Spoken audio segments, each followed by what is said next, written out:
কথা 2 ঘন্টা 5 ঘন্টা দরকার নেই। বিশ্বনবী পৃথিবীতে সর্বশেষ ভাষণ দিয়েছিলেন মাত্র 27 মিনিট। এটা এমন ঐতিহাসিক ভাষণ, কিয়ামত পর্যন্ত মানুষ এই ভাষণটা নিয়ে গবেষণা করছে, কুল কিনারা আজও শেষ করতে পারিনি। ওনার 27 মিনিটের বক্তব্যে তামাম দুনিয়া চলে, আর আমরা 27 ঘন্টা বললেও কথা শেষ হয় না, কারণ আমাদের কথায় কোনো মাল মশলা নেই, মানে কথা অল্প শোনেন। শিক্ষামন্ত্রী, আপনি যাদেরকে ফার্মের মুরগি বলছেন, এই ফার্মের মুরগিরা রাস্তায় এসেছে বলে আজকে শিক্ষামন্ত্রী হয়েছেন। এই ফার্মের মুরগিরা রাস্তায় নেমে এসছে বলেই শিলং থেকে এসে সংবিধান বিশেষজ্ঞ হয়েছে। এই ফার্মের মুরগিরা রাস্তায় এসেছে বলেই আজকে লন্ডন থেকে এসে বাংলাদেশের প্রধানমন্ত্রিত্ব করছে। কথা 2 ঘন্টা 5 ঘন্টা দরকার নেই, আর আমরা 27 ঘন্টা বললেও কথা শেষ হয় না, কারণ আমাদের কথায় কোনো মাল মশলা নেই, মানে কথা অল্প শোনেন। আলিফ লাম দেওয়ার কারণ হচ্ছে, আমরা অনেকে মনে করি আয়াতটা দিয়ে আল্লাহ বোঝাতে চেয়েছেন জালিকাল কিতাবু লা রাইবা ফীহি, এই কিতাবে কোনো সন্দেহ নেই, ভুল নেই, হ্যাঁ মাস্ট বি, এটা ঠিক আছে। কিন্তু বাস্তবতা হচ্ছে আলিফ লাম দেওয়ার পেছনে কারণ, পৃথিবীতে একটা মাত্র কিতাব আল্লাহ নাজিল করেছে যেটা দিয়ে মানুষকে জান্নাতের পথ দেখাতে পারে, তার নাম কোরআন শরীফ। কোরআন ছাড়া জান্নাতের পথ আপনাকে পৃথিবীর অন্য কোনো কিতাব দেখাতে পারবে না। এমনকি হেদায়েত দেওয়ার মতো কোনো কিতাব এখন আর দুনিয়ায় নেই কোরআন বাদ দিয়ে। আয়াতের ব্যাখ্যায় আমি হাদিস পেয়েছি, আল্লাহর নবী বলেন মানিত্তাবাআল হুদা বিগাইরিল কোরআন আদাল্লাহুল্লাহ, তিরমিজির হাদিস। আল্লাহর নবী বলেন কোরআনে কারিম বাদ দিয়ে পৃথিবীর কোন জায়গায় যদি কেউ ছোটাছুটি করে, দৌড়িয়ে যায়, তার নিয়ত যতই ভালো থাকুক যে আমি ভালো হতে যাচ্ছি, এই ভালো করে শোনেন, কোন মানুষের নিয়ত যত বড় শুদ্ধ থাক, ভালো থাক, সহি থাক যে আমি ভালো হতে যাচ্ছি, কিন্তু সেখানে যদি কোরআন না থাকে, কোরআনের কর্মসূচি না থাকে, এই হাদিসের ব্যাখ্যা হচ্ছে আদাল্লাহুল্লাহ। শব্দটা খুব মারাত্মক শব্দ, আদাল্লা ইউদিল্লু বাবে ইফআল থেকে এসেছে। বাংলা অর্থ কি দাঁড়ায় জিজ্ঞাসা করেন তো, যদি নবী দল্লা দিতেন, দল্লা ইয়াদিল্লু, বাংলা অর্থ আসতো আপনি নিজেই নিজেকে খারাপ বানিয়ে ফেলেছেন।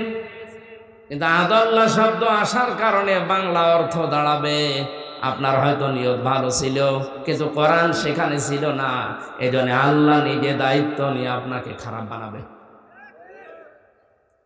এ কথার লোড টের পাচ্ছেন কত? হেদায়েত দেওয়ার একচ্ছত্র মালিকানা হামজার। বলেন বলেন, আমরা সবাই বিশ্বাস করি মানুষকে হেদায়েত দিতে পারে শুধুমাত্র কে? এটা নবীজিও পারে না। নবীজি যদি পারতেন, ওনার চাচা আবু তালেবকে মুসলমান বানিয়ে ফেলতেন। কানের কাছে যে বলেছিলেন ইয়া আম্মি আবি তালিব লা ইলাহা ইল্লাল্লাহ হাজ্জুল লাকা ইনদাল্লাহি ইয়াউমাল কিয়ামাহ, রাহুল বুখারী। হে চাচা, জোরে বলা লাগবে না, আমার কানের কাছে মুখ নিয়ে শুধু আস্তে করে আল্লাহর ঘোষণা দেন যে লা ইলাহা ইল্লাল্লাহ মুহাম্মাদুর রাসূলুল্লাহ বলার দরকার নেই, কারণ ওটা আমি নিজেই জানি। আপনি শুধু আল্লাহর ঘোষণাটা আমার কানের কাছে শোনান যে আমি সাক্ষী আছি, তাহলে কিয়ামতে ঝগড়া করে আপনাকে আমি জান্নাতে দিয়ে দেব। পাশে দাঁড়িয়েছিল আবু সুফিয়ান আর আবু জেহেল, ডাক দিয়ে বলে নেতা পড়বা, সারা জীবন বাপদাদার ধর্ম অনুসরণ করলে, এখন এই নতুন ধর্ম ভাতিজা এনেছে, এইটা মেনে নিয়ে কলঙ্কিত হবা। নবীজির মুখের দিকে তাকিয়ে বলে ভাতিজা মুহাম্মদ, তুমি আমারে মাফ করে দিও, আমি পারলাম না। আমি এইটা পড়ে যদি মারা যায়, মানুষ আমারে কাপুরুষ বলবে, ভীরু বলবে, তুমি আমারে মাফ করে দিও। নবীজির মন খারাপ হয়ে গেল। আল্লাহ জিবরাইলকে বললেন যান, এই আয়াতটা নিয়ে ওনাকে শোনান, ইন্নাকা লা তাহদি মান আহবাবতা ওয়ালাকিন্নাল্লাহা ইয়াহদি মান ইয়াশা। সূরা কাসাস 20 নাম্বার পারা 11 নাম্বার পৃষ্ঠার 10 নাম্বার লাইনের 56 নাম্বার আয়াতের প্রথম অংশে আছে। এটা ইবনে কাসিরে পাবেন। আল্লাহ পাক বলেন, হে নবী, মন খারাপ করেন কেন? হেদায়েতকে আমি আপনার হাতে দিয়েছি যে যাকে ভালোবাসেন তাকে দিয়ে দেবেন। আপনি যাকে পছন্দ করেন, ভালোবাসেন, তাকে আপনি দিতে পারবেন না। আমি জানি হেদায়েত কাকে দিতে হয়, ওটা আপনার চাইতে আমার ভালো জানা আছে। এই লোকটা আপনার চাচা, আমি জানি। সারা জীবন আপনাকে লালন পালন করেছে, বাড়িতে রেখে আমি দেখেছি, কিন্তু লোকটা তো মন নেই। আপনি এত করে বোঝালেন, এত কায়দায় বললেন যে আমার কানের কাছে শুধু আল্লাহর ঘোষণাটা দেন, অন্তত আমি সাক্ষী থাকি। মুহাম্মাদুর রাসূলুল্লাহ বলারও দরকার নেই। এরপরেও লোকটা বলে নাই, ওর পেছনের দিকে তাকিয়ে বলে নাই, আমি ওকে মাফ করি নাই। এরপরেও নবীজি রক্তের টানে পড়ে ওনার কবরের পাশে দাঁড়িয়ে দোয়া করেছিলেন, আল্লাহ, আমার চাচা আবু তালিবকে তুমি মাফ করে দাও। সঙ্গে সঙ্গে ফেরেশতা জিবরাইল এসে বলে, হে নবী, হাত নামান। কার জন্য হাত তুলেছে? মা কানা লিন-নাবিয়্যি ওয়াল্লাযীনা আমানু আইয়াস্তাগফিরু লিল মুশরিকিন ইলা আখিরি আয়াত। সূরা তাওবা 11 নাম্বার পৃষ্ঠার 4 নাম্বার 11 নাম্বার পারার 4 নাম্বার পৃষ্ঠার 4 নাম্বার লাইনের 113 নাম্বার আয়াতের প্রথম অংশে আছে। এটাও ইবনে কাসিরে আছে। তাফসিরে ইবনে কাসিরে আল্লামা ইমাদউদ্দিন রাহমাতুল্লাহ আলাইহি বলেন, নবীজি যখন হাত তুলেছিলেন, আল্লাহ বললেন ফেরত দেন। আপনার মাথা যদি মগজ থাকে, ভাবেন তো, যে লোকটা কোনোদিন হাত তোলা লাগে না, মনের ভেতরে কামনা আসলেই কবুল হয়ে গেছে। নবীজিকে আল্লাহ এত বড় পাওয়ার দিয়েছিলেন, উনি হা বললে হালাল হয়ে যেত, না বললে তামাম দুনিয়ার জন্য ওটা হারাম হয়ে যেত। এই দুনিয়ায় বসে একবার আঙ্গুল ইশারা করেছিলেন, চাঁদ 2 টুকরা হয়ে গেছে। এই পৃথিবীর ইতিহাসে এইটাই প্রথম, এইটাই শেষ। জমিন থেকে শুধু পা তুলেছিলেন, একবারে চলে গেছে আরশে। সুবহানাল্লাহ বলতে পারেন না? তার যে ক্ষমতা, পাওয়ার আপনি টের পেলেন কি? কোন জায়গার তার মর্যাদা কি? তিনি শরীয়ত প্রণেতা। শুধু আল্লাহ বিধান দিয়েছেন তা না, উনিও সেটা হালাল বলতেন হালাল, হারাম বললে হারাম। এত বড় পাওয়ার তার। এই লোকটা হাত তুলে বসে আছে, জিবরাইল এসে হাত নামিয়ে বলছে, হাত নামান। কার জন্য হাত তুলেছেন আপনি? এই লোকটা আপনার চাচা, আল্লাহ জানে, কিন্তু লোকটা তো মুশরিক। লোকটা কি? কোন নবীর জন্য, কোন ইমানদারের জন্য এটা জায়েজ না, শোভনীয় না, উচিত না, বৈধ না যে কোনো মুশরিকের জন্য আল্লাহর কাছে ক্ষমা চাবে। ওয়ালাউ কানু উলি কুরবা, যদি ওইটা নিজের নিকট আত্মীয় হয়। বগুড়া বাসে কিন্তু বিবেক খাটান। বিশ্ব নবীর মতো এত বড় পাওয়ারফুল লিডার দুনিয়াতে আর আসে নাই, কিয়ামত পর্যন্ত আসবে না।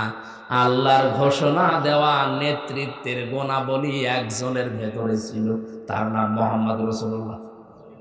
এখানে আল্লাহ তাকে নেতা বলে ডাক দিয়েছেন কোরআনে, ইয়াসিন, হে নেতা।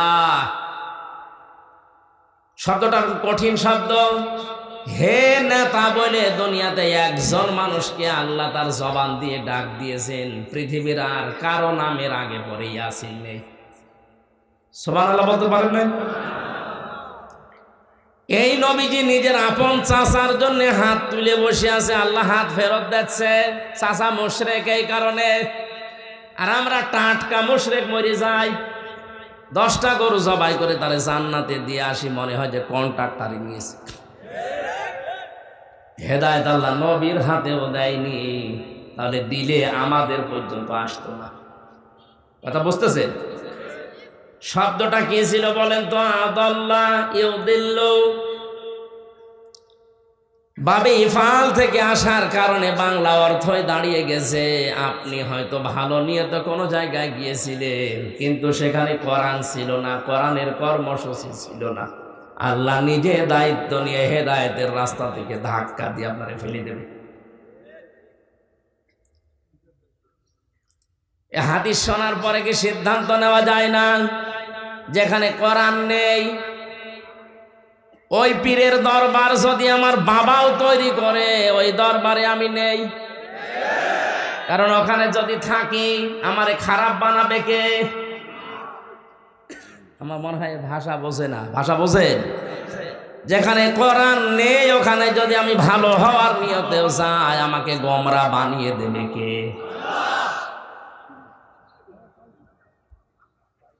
এর বাস্তব প্রমাণ বাংলাদেশের এই দরবারগুলোর দিকে তাকান।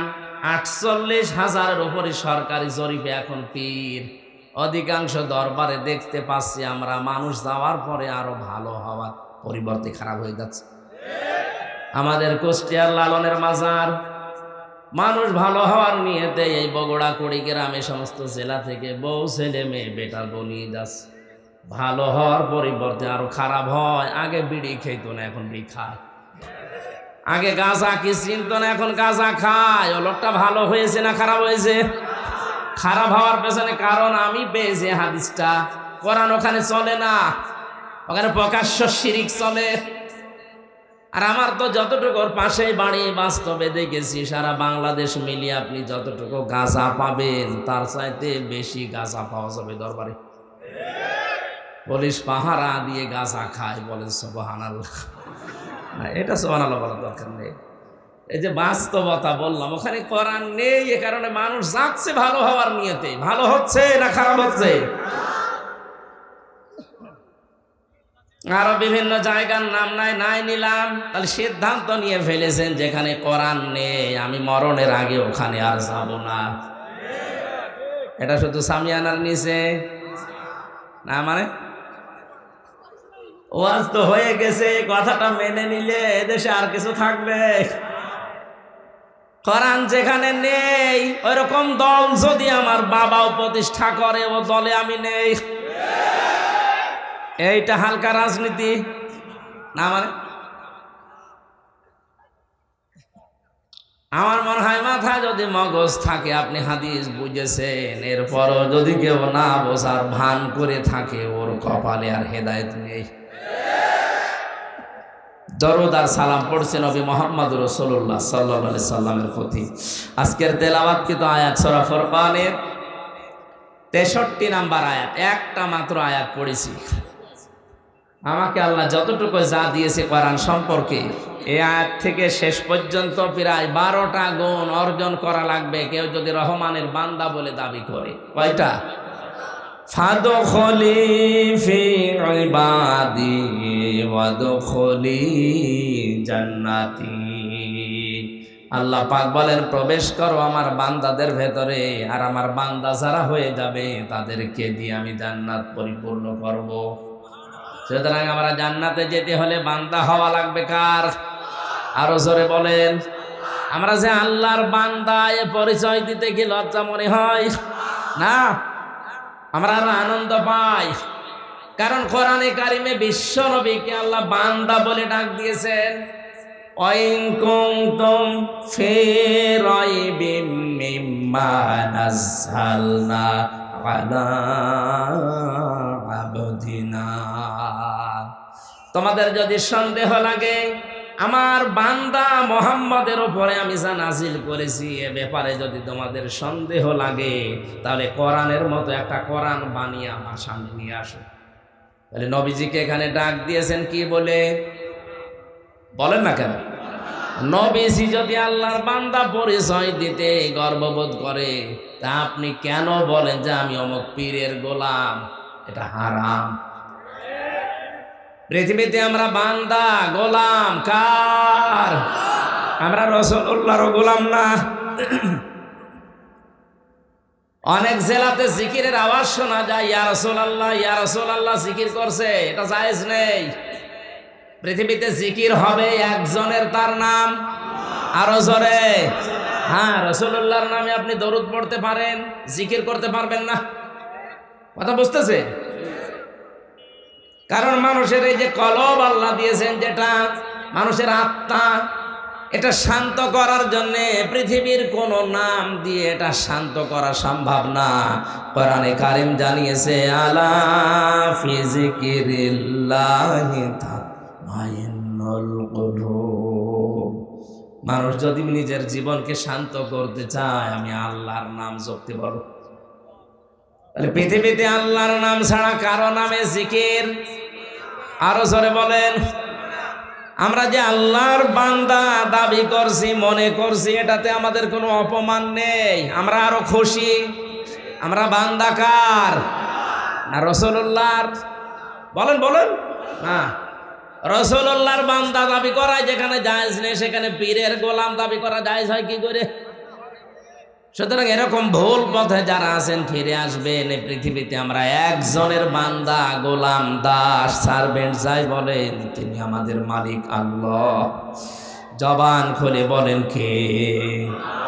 ওই আল্লাহ বলেন, আমার বান্দা যারা দাবি করবে তাদের ভেতরে 12টা গুণ পাওয়া যাবে, নারী হোক আর পুরুষ হোক। ওয়া ইবাদুর রহমানিল্লাযীনা ইয়ামশুনা আলাল আরদি হাওনা। আমি রহমানের বান্দারা যখন জমিনে চলাফেরা করবে, তখন এরা অহংকার নিয়ে, ডাঁট নিয়ে চলবে না, এরা নম্র হয়ে, ভদ্র হয়ে চলবে। এই আয়াতের ব্যাখ্যায় আমি একটা হাদিস পেয়েছি, এই ভালো করে শুনুন। আমার বয়স এখন 33 বছর। নবীজি বলেন, তোমার জীবনের পেছনের ইবাদত বন্দেগী কবুল হচ্ছে কিনা বা হয়েছে কিনা যদি দেখতে চাও, তাহলে নিজের জীবনের দিকে তাকিয়ে এইটা লক্ষ্য করবা যে তোমার মানুষের সাথে আচরণ কেমন।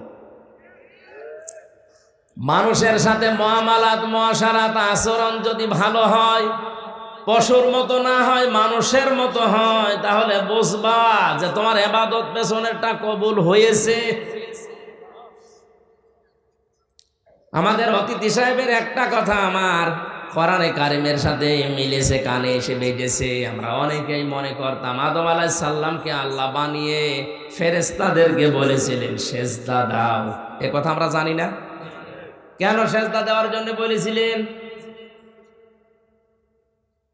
আমরা তাফসীর অনেক জায়গায় অনেকভাবে শুনেছি যে এই কারণে ফেরেশতাদেরকে বিভিন্ন জিনিসের নাম দেখিয়ে বলেছিলেন এগুলোর নাম বলো। ফেরেশতারা বলতে পারে নাই, আদম নবী বলে দিয়েছে, এই জন্য তার সেজদা দেওয়ার জন্য না। কথা এতটুকু না, আসল কথাটা এর ভেতরে নেই। এখন আধুনিক তাফসীর পড়লে আপনি পাবেন। এখন যদি বলেন তাহলে 1200 বছর 1300 বছর আগের যে তাফসীর, এগুলো ভুল না? ভুল না। যোগের জ্ঞানের আলোকে বাস্তবতার নিরিখে আপনাকে মেলানো লাগবে। 1500 বছর আগে কেউ কল্পনা করেছে যে কম্পিউটার আবিষ্কার হবে? এক কথা বলেন না কেন? ভিডিও ক্যামেরায় যে চলছে, একটা জিনিস অতীত হয়ে যাওয়ার পরে ওইটা আবার হুবহু ভাবে দেখানো যায়। এই ক্যামেরা আবিষ্কার হওয়ার আগে কারো মাথায় এই কল্পনা ছিল? কোরআনে কারিমে আল্লাহ জানিয়েছেন, ফামাইয়ামাল মিসকালা যাররাতিন খায়রান ইয়ারা। দুনিয়াতে কেউ যদি যাররা পরিমাণে ভালো খারাপ কাজ করে, কিয়ামতে তাকে ওইটা দেওয়া হবে। ঠিক আছে? না না, ঠিক নেই। এখানে এরস। কিন্তু আপনি আগের তাফসীর দেখেন, 1200 বছর আগে, 1000 বছর আগের তাফসীরে লেখা আছে দেওয়া হবে। কারণ ওই সময় তো ভিডিও ছিল না, ক্যামেরা ছিল না।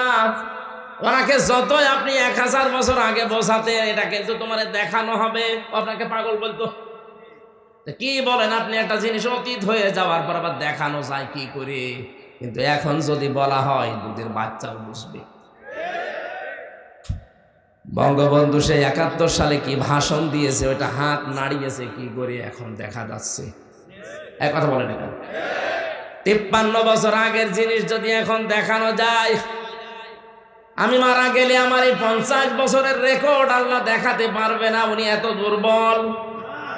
এই জন্য এখন তাফসীর করা লাগবে। এরা মানে দেওয়া হবে না, এরা মানে দেখানো হবে। আপনি কাকে কোন জায়গায় কোন অবস্থায় থাপ্পড় দিয়েছেন অন্যায় ভাবে, কিয়ামতে আপনি ভিডিও ক্লিপ আকারে দেখতে পাবেন যে এই যে ক্ষমতার অপব্যবহার করে থাপ্পড় দিয়েছেন। গোপন ষড়যন্ত্র করে কাকে কোন রাতে ধরিয়ে দিয়েছেন কেউ জানে না, ওই দিন দেখতে পাবেন। এটা কি 100 ভাগ বিশ্বাস করেন? বলেন। এটা 100 ভাগ বিশ্বাস যদি মানুষের ভেতরে থাকে, কোন কারণেও নামাজ পড়ে, রোজা রাখে, এরপরও বিনা কারণে মিথ্যা মামলা দিয়ে মানুষকে আটকে রাখে। জেলখানায় 3টা বছরের ভেতরে থেকে আমি যেটা বুঝেছি, ওখানে 1 লাখের উপরে আসামি আছে সারা দেশে। আমার মনে হয় এই মিথ্যা মামলাগুলো বাতিল হয়ে গেলে 10,000 মানুষ জেলে থাকবে না। আন্দাজে 1 কেস দিয়ে রেখে দিয়েছে, বছরের পর বছর কিছু জানেই না। হয় শত্রুতা আছে, ছোট মেয়েকে দিয়ে জেনার অপবাদ দিয়ে, ধর্ষণের মামলা দিয়ে তার 5 বছর জেল খাটিয়েছে, অথচ জেনা কি ধর্ষণ কেউ লোকটা বসেইনি। যে একটা রাগ আছে, ওই রাগ তুলতে গিয়ে নিজের মেয়েকে, নিজের বোনকে ব্যবহার করে এরকম নিম্নি মানুষ নামে।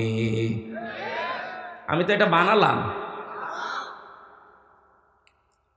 এটা মানুষের উপরে অপবাদ চাপিয়ে দেওয়া, এটা যে কত বড় মারাত্মক। আপনারা আধা ঘন্টা মতো আছেন তো, 4:30টায় আজান হবে এখানে। 4:30টা পর্যন্ত নামাজ শেষ করে তারপরে যাবে। আমার আসতে যেহেতু একটু দেরি হয়েছে, 1 আর 2 নম্বরে আপনাদেরও তো কাজকর্ম শেষ হয়নি। আমি শিক্ষার জন্য বলছি এটা কয়েক মিনিটে। ইমাম মালিক রহমতুল্লাহ আলাইহির জামানায় একটা মেয়ে লোক মারা যাওয়ার পর পাশের পাড়া থেকে এক মেয়ে লোক এসে তাকে লাশ ধোয়ানোর জন্য সাহায্য করছে। হঠাৎ করে তার এই রানের ওপরে হাত গেছে আটকিয়ে। হাত আটকিয়ে যাওয়ার পরে আর খোলে না। এলাকার মসজিদের ইমাম যিনি কাজী, যিনি, তাকে ডাক দেওয়া হলো, হাত খোলে না। কয়েক ঘন্টা চলে যাচ্ছে, মেয়েটা কান্নাকাটি করছে। ইমাম সাহেব ডাক দিয়ে বলছে, এক কাজ করেন, জীবিত মানুষের তো কিছু করা যাবে না, এই যে মহিলা মারা গেছে, ওর চামড়া ওই জায়গা থেকে গোল করে কাটি বাদ দিয়ে দেন। ওই মহিলার স্বামী আর সন্তান রাজি না। না, আমার মা খুব ভালো মানুষ, আমার স্ত্রী অনেক পরহেজগার নেককার, মারা গেছে, এখন তার চামড়ার এই রানের চামড়া কেটে বাদ দেবেন, এটা আমরা মানি না, দরকার ওই মহিলার হাত কেটে বাদ দেন। ওই মহিলার যারা দায়িত্বে আছে, স্বামী সন্তান, ওরা বলছে না, আমরা এসেছি উপকারের জন্য, আর এখন আমাদের হাত কেটে দেবেন, এটা আমরা মানি না। বড় বিচারক ডাক দেন। প্রধান বিচারপতি ওই সময় চিফ জাস্টিস ছিলেন ইমাম মালিক, মদিনায়। তাকে ডাক দিয়ে নিয়ে আসা হলো যে আপনি ফায়সালা দেন। উনি আসলেন ঘোড়ায় চড়ে, পর্দা দিয়ে মেয়েকে আটকিয়ে দিয়ে কয়েক ঘন্টা হয়ে যাচ্ছে, মেয়েটা কান্নাকাটি শুরু করেছে। ইমাম মালিক ডাক দিয়ে বলে, আল্লাহর বান্দি, সত্যি করে বলো কি কি করিছো। মেয়েটা সেই শুরু থেকে শেষ পর্যন্ত বললেন। ইমাম মালিক বলে, না, এর ভেতরে কোনো রহস্য লুকিয়ে আছে, কিছু কথা তুমি বাদ দিয়েছ। উনি মনে করছে ইমাম মালিক সব জেনেছে। না, আমি কিছুই জানি না, আমি কোরআনের সাথে হাদিসের সাথে যে রাডার আমার হাতে আছে মিলিয়ে দেখলাম, এটা মিলছে না।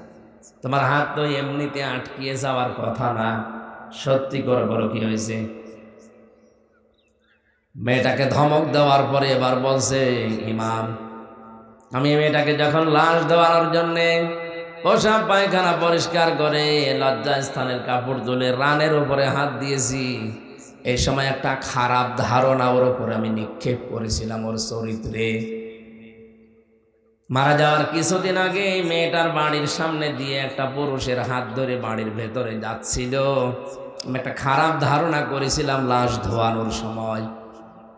পরবর্তীতে জানতে পারি যে ওটা না, ওইটা আসলে তার পরপুরুষ ছিল না, ওটা তার ভাইয়ের আপন ভাইয়ের ছেলে। যে 14 জন পুরুষের সাথে দেখা করা যায় যাচ্ছে, তার ভেতরে আপন ভাইয়ের ছেলে আছে। কথা বুঝতেছে? যেহেতু এর সাথে বিয়ে হারাম, এর নিজের ভাইয়ের ছেলে, বোনের ছেলে, এটা নিজের হাত ধরে নিয়ে যেতেই পারে, কোনো অসুবিধা নেই, কারণ এর সাথে বিয়ে করা কি ধারণাটা আমি নিক্ষেপ করেছিলাম তার চরিত্রে।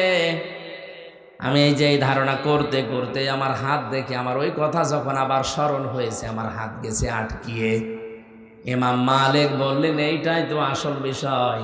অমায়ে ইয়াকসিবে খাতিয়াতান আও ইসমান সুম্মা ইয়ারমি বিহি বারিয়ান ফাকাদ ইহতামালা বুহতানা ওয়া ইসমান মুবিনা। সূরা নিসা 5 নম্বর পারা 15 নম্বর পৃষ্ঠার 12 নম্বর লাইনের 112 নম্বর আয়াতটা আল্লাহ পাক বলেন, দুনিয়ায় এমন অনেক মানুষ আছে নিজে অন্যায় করে, নিজে পাপ করে, আর এই পাপটা যখন হয়ে যায় তখন একটা নিরপরাধ মানুষের উপরে চাপিয়ে নিজে ভালো সাজে। এ যেন প্রকাশ্য পাপের বোঝা মাথায় নিয়ে ঘুরছে, হয়তো কেউ দেখতে পারে না, কিন্তু ফেরেশতারা দেখে লজ্জা পায়। ইমাম মালিক, ইমাম আবু হানিফা রহমতুল্লাহ আলাইহি মানুষের চেহারার ভেতরে গোসলের পানির ভেতরে পাপ ভেসে গেলে দেখতে পেতেন। বাড়ির পাশ দিয়ে হেঁটে যাওয়ার সময় গোসলের পানি আসছিল নিচ দিয়ে, ইমাম মালিক দরজায়, ইমাম আবু হানিফা দরজায় নাচ করলেন। টাচ করার পরে ভেতর থেকে একজন বেরিয়ে এসেছে, ডাক দিয়ে বলে, আল্লাহর বান্দা কি করেছো? বলে, কি করব মানে তোমার গোসলের পানি দিয়ে জেনার গনা ভেসে যাচ্ছে। লোকটা পা চেপে ধরে বলে, হুজুর এই কিছুক্ষণ আগে কাজ করে আসলাম। ওনারা দেখতে পেতেন এই দৃশ্যটা। ইমাম মালিক ডাক দিয়ে বলে, আল্লাহর বান্দি, আমার কাছে কিন্তু হাদিসের রাডার আছে। মান সালিমাল মুসলিমুনা মিন লিসানিহি ওয়া ইয়াদিহি, শব্দের দিকে খেয়াল করেন। মান সালিমাল মুসলিমুনা মিন লিসানিহি ওয়া ইয়াদিহি, ওই লোকটাই আল্লাহর কাছে মুসলমান বলে গণ্য হবে যার হাতের দ্বারা মুখের দ্বারা মানুষ শান্তি পায়। ঠিক আছে না? না ঠিক নেই। কি বলেন আমি ভুল বলছি, একটা বলছি ঠিক আছে। তাহলে এদের সামনে তো ভুল বললো মনে হচ্ছে অসুবিধা নেই। আমি এই জন্য তো আলেম বসে আছে বললাম শব্দের দিকে খেয়াল করবেন। মান সালিমাল মুসলিমুনা মিন লিসানিহি ওয়া ইয়াদিহি, মুসলমান ওইটা যার হাতের দ্বারা মুখের দ্বারা মানুষ শান্তি পায়। শব্দ নেই, মুসলমান শান্তি পায়। আপনি হিসাব করে বলেন তো, আপনার হাতের দ্বারা, হাত মানে এই হাত না, ক্ষমতার হাত, পাওয়ারের হাত, আইনের হাত, টাকা পয়সার হাত, প্রভাব প্রতিপত্তির হাত, দলীয় হাত। হাতে এখানে আদনের 99টা অর্থ আছে। আমার এই সমস্ত হাত চলে মুসলমানেরা কি শান্তিতে আছে? আরো আতঙ্কে থাকে, না জানি কখন ধরে নিয়ে যায়। আপনি কি করে মুসলমান আছেন বলেন তো? আপনি নিজে মনে মনে করেন মুসলমান নেই মানে আমি গরুর গোশত খাই, আমার আগা কাটা আছে। আগা কাটা থাকলেই যদি মানুষ মুসলমান হয়, যে ছাগল কি? ছাগলও মুসলমান না। অধ্যাপক সাহেবের এই কথাটা আসলে এর নিগূঢ় তথ্য এখানে এইটা।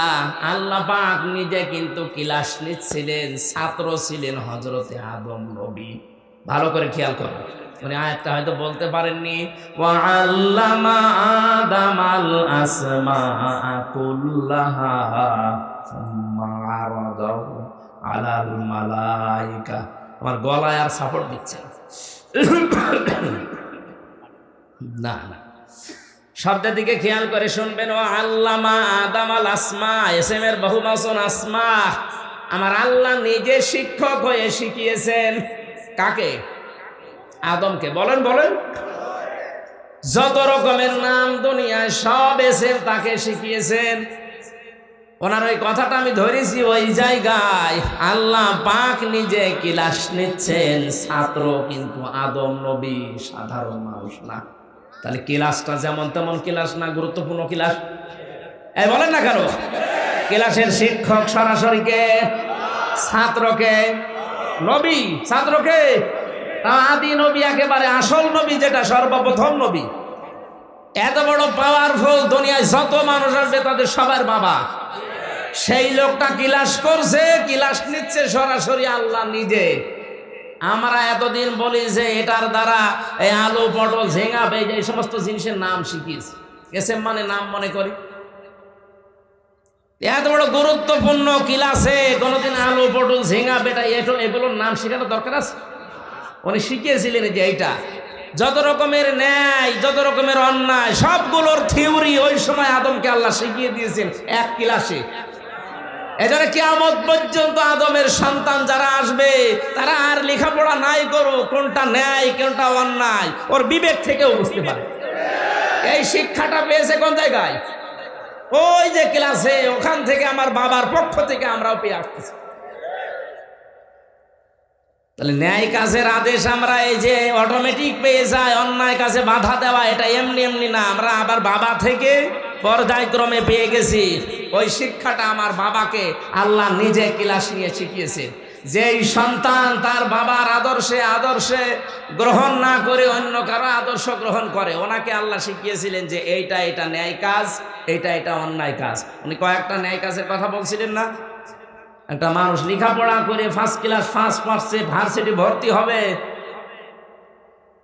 সে বই কিনতে পারছে না, আপনি ভালো কাজ খুঁজে পান না, তার বই কেনার ব্যবস্থা করে দেন। অনার্স মাস্টার্স করে বসে আছে, কর্মজীবনে একটা কর্মসংস্থান তৈরি করে দেন। এর চাইতে ভালো কাজ দুনিয়ায় আর নেই। প্রধানমন্ত্রী শেখ হাসিনার জীবনের কিছু যদি কবল না হয়, আমার ধারণা অনুযায়ী একটি খামার একটি বাড়ি এই প্রকল্পটা কবুল হবে। কারণ এর দ্বারা লক্ষ লক্ষ মানুষের মাথা গোজার ঠাঁই হয়েছে আর একটা কর্মজীবন তৈরি হয়েছে। এটা কোরআনে কারিমের সূরা মুদ্দাসসিরের 43, 44, 45 নম্বর আয়াতের ব্যাখ্যা। উনি হয়তো কোরআন পড়ে বা যারা আলেম ওলামা আছে তারা পড়িয়েছে, বুঝিয়েছে, এই কারণে এই প্রকল্প চালু করেছিল। যদিও অনেকে দুর্নীতি করেছে ভেতরে, রডের বদলে বাঁশ দিল উনি করবে, কিন্তু প্রকল্প তো চালু করেছিল। এটার দ্বারা লক্ষ লক্ষ মানুষ একটা মাথা গোজার মতো ঘর পেয়েছে, আর খামার মানে একটা কর্মজীবনের মানে হালাল রুজি উপার্জন করার মতো একটা জায়গা পেয়েছে। আল্লাহ যেন তার এই কাজটা কবুল করে, তার জীবনের অপরাধ মাফ করে দেয়। আর ভালো কাজ যেগুলোই করে, যে 560টা 64টা মসজিদ বানিয়েছে, কেন উনি মন্দির বানাতে পারতো না? তাহলে মানুষ সেজদা দিত না শিরিক করতো? অন্তত আর যাই হোক, এই মসজিদগুলোতে 5 বার হলেও তো আল্লাহু আকবারে ধ্বনি তো উচ্চারণ হবে। বলেন, ভালো কাজ যাই করুক না কেন, বিশেষ করে বাংলাদেশের এই বঙ্গবন্ধু টানেলটা আর এই পদ্মা সেতুটা, আর কিচ্ছু না করুক, কিছু মানুষ সমালোচনা করতে লাগলে বলে হ্যাঁ এগুলো ঋণ করে করা, ধার করে, আরে তুই ধার করে কর। রাস্তাঘাটের অবস্থা একেবারে খারাপ না, অনেক ভালো হয়েছে। কাজ যা চলছে যদি সঠিকভাবে এগুলো বন্টন সুষ্ঠুভাবে হয়, এ দেশও দেখার মতো হয়ে যাবে ইনশাআল্লাহ। মারিং কাটিংটা একটু কমানো লাগবে, এইটা ঝামেলায় আছে। মানে আমার চরিত্র কিছু দিলে আগেই খেয়ে ফেলে। আমার দাদা চেয়ারম্যান, আওয়ামী লীগের চেয়ারম্যান, 21 বছর, কয়েকদিন আগে মারা গেছে, আল্লাহ যেন তাকে মাফ করে দেয়। তো উনি মাঝে মাঝে বলতেন যে বাজেট হয় রাস্তায়, যদি সঠিকভাবে ওই জিব্রাইল মিকাইলকে দেওয়া না লাগে, তো এই দেশের অন্তত 1 ইঞ্চি রাস্তা কাঁচা থাকার কথা। অথচ আমার কোন দিক থেকে নিয়ে আসলো আমি জানি না। গাড়ির অবস্থা দেখছি, সাদা গাড়ি মনে হচ্ছে যে সাদা আরো সাদা হয়ে গেছে। কোন জায়গা থেকে কের ভেতরে নিয়ে আসলো? এই রাস্তা তো কাঁচা থাকার কথা না। এলাকায় যারা দায়িত্বে আছেন আশা করছি অন্তত জিব্রাইল মিকাইলকে না দিয়ে রাস্তাটা করে। অনেকে রাস্তার টাকা মারিং কাটিং করে মসজিদের টাইলস লাগিয়ে দেয়, এটা পাগল ছাড়া কিছু না। আরে ভাই, একটা মসজিদ বানিয়ে দিলে কয়জন নামাজ পড়ে? নাই 500 জন। আর একটা রাস্তা বানিয়ে দিলে লক্ষ লক্ষ মানুষ চলাফেরা করে। ইসলাম কি আমরা ওইটাই জানি না। আমরা আদমের যে শিক্ষাটা, আমাদের যে আদি পিতা যে আল্লাহর কাছ থেকে ক্লাসে শিক্ষা পেয়েছিলেন, ওই শিক্ষাগুলো আমরা নিতে পারি না। আল্লাহ আমাদের যেন হেফাজত করেন, বলেন আমিন।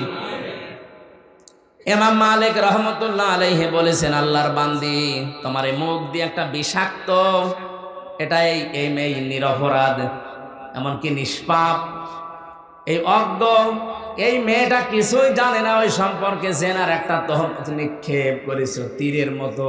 এই জন্য আল্লাহ তোমার হাতটা দুনিয়া আটকে শাস্তি দিয়েছে। এবার তোমার শাস্তির ব্যবস্থা আমি করব। ওয়াল্লাযীনা ইয়ারমুনাল মুহসানাতি সুম্মা লাম ইয়াতু বিআরবাআতি শুহাদা ফাজলিদুহুম 80 জালদা ওয়ালা তাকবালু লাহুম শাহাদাতান আবাদা। ভালো করে শোনেন। আর যারা একে অন্যের দোষ দেন, ইমাম মালিক মেয়েটাকে ডাক দিয়ে বলেছে, আল্লাহর বান্দে, বিচার তো করা লাগবে আমার নিজের রায় না, কোরআনের রায়। কোন মহসেনা নারীর প্রতি কোন নিরপরাধ অজ্ঞ ও বিষয়ে জানে না এরকম মেয়ে লোকের প্রতি যদি কেউ তহমত দেয় জেনার ব্যভিচারের উল্টা পাল্টা, এটা যদি 4 জন সাক্ষী দিয়ে প্রমাণ করতে না পারে, 2টা শাস্তি তার দেওয়া লাগবে। 1 নম্বরে তাকে চামড়ার চাবুক দিয়ে 80টা বেত মারা লাগবে। 2 নম্বরে মরণের আগ পর্যন্ত তার সাক্ষী আর গ্রহণ করা হবে না। কত বড় শাস্তি লক্ষ্য করেন তো। যতদিন বেঁচে থাকবেন আপনার সাক্ষী আর ওই দেশে চলবে না। প্রথম নাম্বারে আপনাকে 80টা বেত মারা লাগবে চামড়ার চাবুক দিয়ে। যেহেতু কোরআনে আল্লাহ রায় দিয়েছেন জল্লাদ নিয়ে আসো, 79টা হয়ে গেছে আর একটা মাত্র বাকি আছে, কিন্তু হাত খোলে না। জল্লাদ বলছে, হুজুর কি রায় দিলেন? আর একটা মাত্র বাকি আছে, এখন যদি হাত না ছড়ে তাহলে তা আপনাকে ধরে মানুষ পিটাবে। ইমাম মালিক কোরআনের প্রতি এমন অগাধ বিশ্বাস ছিল তার, তিনি তেলাওয়াত করলেন জনগণের সামনে, ওয়াতাম্মাত কালিমাতু রাব্বিকা সিদকাও ওয়া আদলা লা মুবাদদিলা লিকালিমাতিহি ওয়া হুয়াস সামিউল আলিম। সূরা আনআম 8 নম্বর পারা, প্রথম নাম্বার পৃষ্ঠা 10 নম্বর লাইনের 115 নম্বর আয়াত। এটা তাফসীরে হাক্কানিতে আছে। এটা আল্লাহ পাক বলেন, হে নবী, আমার কালামের প্রতিটি কথা কিন্তু সত্য। কোরআনে যত কথা আমি আল্লাহ দিয়েছি সব কথা কি? 1 নম্বরের গুণ এটা। 2 নম্বরে আমার কোরআনে কোনো আঁকা বাঁকা বেকা তাড়া কথা নেই, যা আছে ইনসাফপূর্ণ কথা, ন্যায় বিচার দিয়ে পরিপূর্ণ। 3 নম্বরে কিয়ামত পর্যন্ত আমার এই কালাম পরিবর্ধন করা উল্টা পাল্টা লাগবে না। কিয়ামত পর্যন্ত আমি যা দিয়েছি ওইটাই থাকবে। বলেন সুবহানাল্লাহ। ইমাম মালিক বলে, জল্লাদ আল্লাহর কালেমা পরিপূর্ণ সত্য দিয়ে, ইনসাফ দিয়ে, ন্যায় বিচার দিয়ে, আমি তো ন্যায় বিচারই করেছিলাম।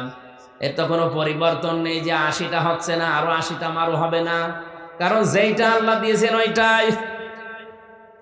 বারবার এটা করছেন, তা আপনি কোথায় ছিলেন এতক্ষণ? হ্যাঁ, আমারে তুলেছেন কয়টা? এতক্ষণ বারবার দিয়েছেন 2টা কাগজ, আমি তো দেখতে পাচ্ছি। কি করব? তাহলে আলোচনা বন্ধ করে দিন। আল্লাহুম্মা আমিন।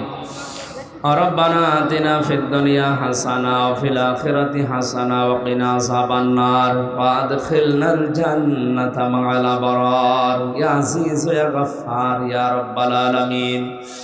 সারাটা জীবনের অপরাধ মাথায় নিয়ে হাত তুলেছি, আমাদের অপরাধগুলোকে মাফ করে দাও। কোরআনে কারীম শোনার জন্যে তোমার বান্দা বান্দিরা দিনের বেলায় হাজারো কাজ বাদ দিয়ে যারা এভাবে বসে আছে, ওমরের মতো হেদায়েত দিয়ে দাও। মাহফিলের আয়োজন করতে গিয়ে যারা শ্রম দিল, আল্লাহ এদের শ্রমগুলো কবুল করো। যে যেইভাবে কষ্ট স্বীকার করেছে মাহফিলের জন্য, আল্লাহ সবাইকে কোরআনের ইজ্জতে হেদায়েত দিয়ে দাও। মাহফিলের প্রধান অতিথি আলহাজ মুজিবুর রহমান মজনু, আমাদের মাননীয় এমপি, আল্লাহ যে দায়িত্ব তার কাঁধের ওপরে আছে সঠিকভাবে পালন করার তৌফিক দাও।